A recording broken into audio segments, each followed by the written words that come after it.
मुझे एक और बात बताइए, अब जिन लोगों के अंदर है ये फेलियर लफ्ज आया हुआ है, अब अगर वो अपने आप को चेंज करना चाहे, वो कहे no I have to change myself, तो उसके क्या तरीके हैं? इसके तो बहुत से तरीके हैं, मैं आज आपको एक बताता हूँ। ओके तो उससे पहले मैं आपको ये बता दूँ कि फीडबैक हमें कहाँ से मिलती है। ओके फीडबैक जो होती है वो एक रिजल्ट और आउटकम है जो कि हमें मिलती है किसी पार्टिकुलर सिचुएशन से। ओके तो जैसे कि आपने मुझसे क्वेश्चन पूछा था कि अब हम फेलियर वर्ड अपने ज़हन से हटाए कैसे, या बिल्कुल। तो उसके लिए मैं अभी एक सिंपल टेक्निक, सिंपल मेथड बताने जा रहा हूँ।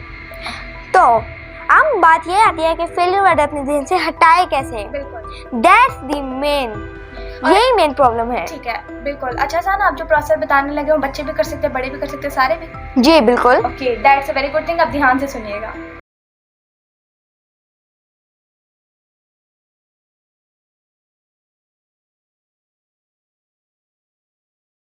ये आसान, इससे माइंड शेकिंग बात नहीं है। बिल्कुल। अच्छा वेरी गुड। ओके आसान, आपने बहुत अच्छी बात बताई।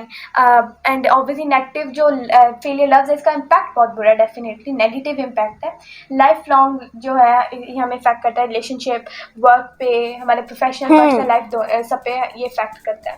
तो डेफिनेटली एंड नेगेटिव एनर्जी जो होती है उसको बढ़ावा देते हैं। इंसान वही बात कि अगर हम थॉट्स आएंगे, थॉट्स फेलियर के आ रहे हैं, फील बैड थॉट्स आ रहे हैं, तो थॉट वैसा है, उससे ऑब्वियसली फीलिंग जनरेट होती है, और फीलिंग को ही एक्चुअली वो रेसिप्रोकेट होती है, वही लॉ ऑफ अट्रैक्शन आ गया कि वही फिर आपको कायनात वापस देती है।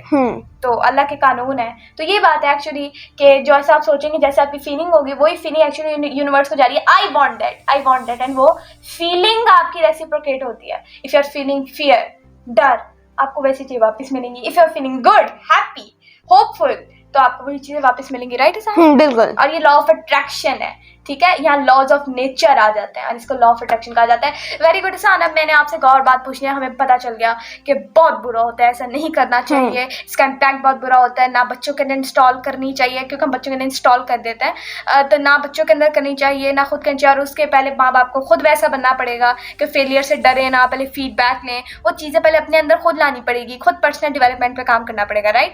बहुत अच्छी तरह समझ आई। मुझे एक और बात बताइए, अब जिन लोगों के अंदर है ये फेलियर लफ्ज आया हुआ है, अब अगर वो अपने आप को चेंज करना चाहे, वो कहे no I have to change myself, तो उसके क्या तरीके हैं? इसके तो बहुत से तरीके हैं, मैं आज आपको एक बताता हूँ। ओके तो उससे पहले मैं आपको ये बता दूँ कि फीडबैक हमें कहाँ से मिलती है। फीडबैक जो होती है वो एक रिजल्ट और आउटकम है जो कि हमें मिलती है किसी पार्टिकुलर सिचुएशन से। जैसे आप यहाँ पे पढ़ भी सकती है, फीडबैक इज द रिजल्ट और outcome you may get from a particular situation. और जैसे कि नेल्सन मंडेला भी कहता है कि आई नेवर लूज, यानी कि मैं कभी नहीं हारा। मैं आई इधर आई विन और इधर आई लर्न। आई इधर विन और लर्न, यानी कि मैं जीतता हूँ या सीखता हूँ। नेगेटिव वर्ड आने ही दिया, ठोक के रखा, नेवर। क्या बात है, वही सान बात। क्या कहते हैं, असल इल्लामा इकबाल रहमतुल्लाह भी तो फरमाते हैं ना कि तू शाही है, परवाज है काम तेरा, तेरे सामने आसमां और भी हैं, कि तू शाही है और तेरा काम परवाज है। और वो भी कि शाही कभी परवाज से थक कर नहीं गिरता, क्योंकि शाहीन होता है, उसके जो विंग्स होते हैं, उसका जो जिगरा होता है, वो वो हमेशा परवाज करता है और वो उससे थक कर नहीं गिरता नीचे। शाहीन कभी परवाज से थक कर नहीं गिरता, पुरदम है अगर तू। हाँ, अगर तेरे अंदर दम है, अगर तेरे अंदर वो पैशन है, अगर तेरे अंदर वो जिगरा है, तो नहीं खतरा है आफ्ताब, ये मुसीबतें, ये आफ्ताब, ये जितना भी अपोजिशन है, ये मैटर ही नहीं करता। ये इल्लामा इकबाल रहमतुल्लाह अलैह हमारे दिलों पर राज करने वाले, हमारे spiritual leader, not just a poet but हमारे स्पिरिचुअल लीडर, और जो कह लें हमारे रहनुमा भी हैं। उन्होंने जो है ये बात हमें जो बताई, एंड उन्होंने एक्चुअली बताई क्या, किस दुख से लिखा होगा उन्होंने, बहुत सी चीज़ें हम तो सोच भी नहीं सकते। तो या मिस्टर सानवी साहब, मुझे बहुत अच्छी तरह समझ आ रही है, आप बिल्कुल यस प्लीज कंटिन्यू। एक मिनट। तो जैसे कि आपने मुझसे क्वेश्चन पूछा था कि अब हम फेलियर वर्ड अपने ज़हन से हटाए कैसे। या बिल्कुल। तो उसके लिए मैं अभी एक सिंपल टेक्निक, सिंपल मेथड बताने जा रहा हूँ। ठीक है। तो अब बात ये आती है कि फेलियर वर्ड अपने ज़हन से हटाए कैसे। बिल्कुल। दैट्स द मेन, यही मेन प्रॉब्लम है। ठीक है, बिल्कुल। अच्छा सान, आप जो प्रोसेस बताने लगे हो बच्चे भी कर सकते हैं, बड़े भी कर सकते हैं, सारे भी? जी बिल्कुल। Okay, that's a very good thing. अब ध्यान से सुनिएगा। सबसे पहले अपनी आंखें बंद करें। मैं कर रही हूँ, बिल्कुल। अपने सामने एक पेपर ले आए, उसे बोल्ड करके लिखा हो फेल्यूर। रेड स्टैम्प जोर से पकड़नी है और उसके ऊपर ऐसे ऐसे स्टैम्प लगानी है जोर से। ओके, लगा ली। फिर आपने उस पेपर को ऐसे मोड़ कर क्रश करके जितना भी होता है उसे करना है और फिर दूर फेंक देना है। फिर दोबारा उसी जैसे पेपर लेकर आए, वही हर जगह वाइट और सेंटर में बोल्ड करके लिखा हो फेल्यूर। ठीक है, उसके ऊपर दोबारा स्टैम्प लगाइए, और रेड कलर की, क्योंकि अगर हम ग्रीन कलर की लगा देंगे तो वो वर्ड आता ही रहेगा।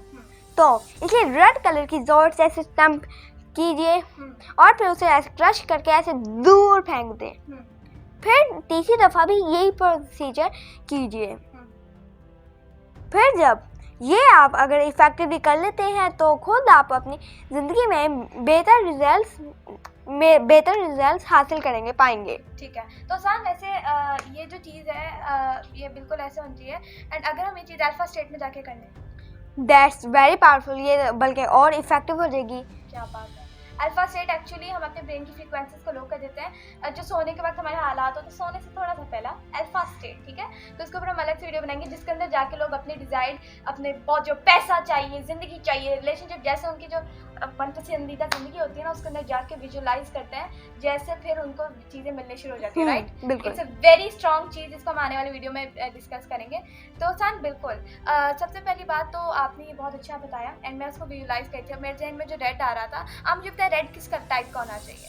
रेड में हाँ, खून जैसी हो जाए, डार्क होना चाहिए। ठीक है, जो कि बिल्कुल रेड लगे, जैसे कि जो कि वो लगे कि डार्क नहीं, इसे नहीं करना। हाँ, जैसे कि स्टैम्प डेंजर वाला होता है। हाँ, डेंजर वाला, ये बिल्कुल परफेक्ट एग्जांपल है। तो बहुत अच्छा सान सेशन था, मैं आपको बताऊं तो बहुत अच्छा, मुझे बहुत सीखने को मिला है एंड आई होप कि व्यूअर्स को भी मिला होगा अगर वो सीखना चाहते होंगे। सो बहुत एक्चुअली बात की मैंने बहुत अच्छी। एंड जो रेड कलर है मैं थोड़ा बताना चाहती हूँ बस हल्का सा, बाकी आने वाली वीडियोज़ में बताऊँगी, आप मेरा चैनल को विजिट कर सकते हो, उसके ऊपर मैं प्रॉपर बताती हूँ।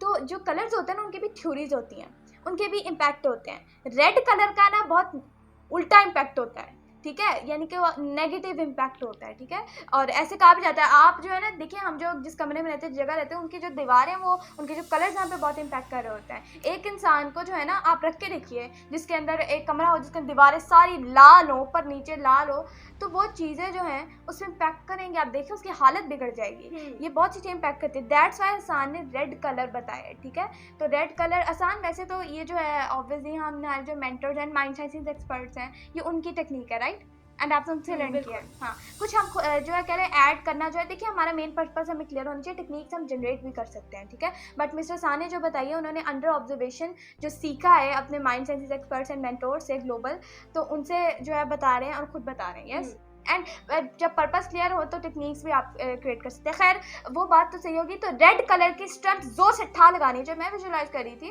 तो देखिए आप जो है इसको दोबारा भी विजुअलाइज कर सकते हैं। ठीक है, क्योंकि मुझे नहीं मिला वैसे एनवायरनमेंट के फेलियर, मुझे फीडबैक वाला एनवायरनमेंट मिला, पॉजिटिव एनवायरनमेंट, लेकिन मैं फिर भी विजुअलाइज कर रही थी, आप भी कर सकते हैं। ठीक है, एंड रेड का जोर का स्टैम्प लगाएं, ठीक है, एंड उसको ठाक करके क्रश करें, ताकि वो आपको पता भी होना चाहिए। ठीक है, राइट हसान? बिल्कुल। तो थैंक यू मिस्टर सान, बहुत शुक्रिया, क्योंकि मिस्टर सान ने जाना है अभी कहीं, because he is a professional and I know time exceed हो रहा है। Right Hasan? Sorry, really sorry, but बहुत आज का सेशन बहुत एम्पावरमेंट वाला है, बहुत इंकरेजिंग एंड बहुत माइंड ब्लोइंग है। अगर आपने इसे लर्न किया हो तो बहुत चीज़ें हैं। हसान, सबसे पहली बात, आपने अपने कीमती वक्त में से मुझे टाइम दिया, बहुत शुक्रिया। एंड क्योंकि आई नो टाइम ज़्यादा हो रहा है, अब आपको जाना है, so thank you very very much, जज़ाकल्लाह। एंड लाइक करें, शेयर करें, चैनल को सब्सक्राइब करें, बेल आइकन को दबाना मत भूलिएगा। Stay tuned for next videos. जज़ाकल्लाह, अल्लाह हाफ़िज़।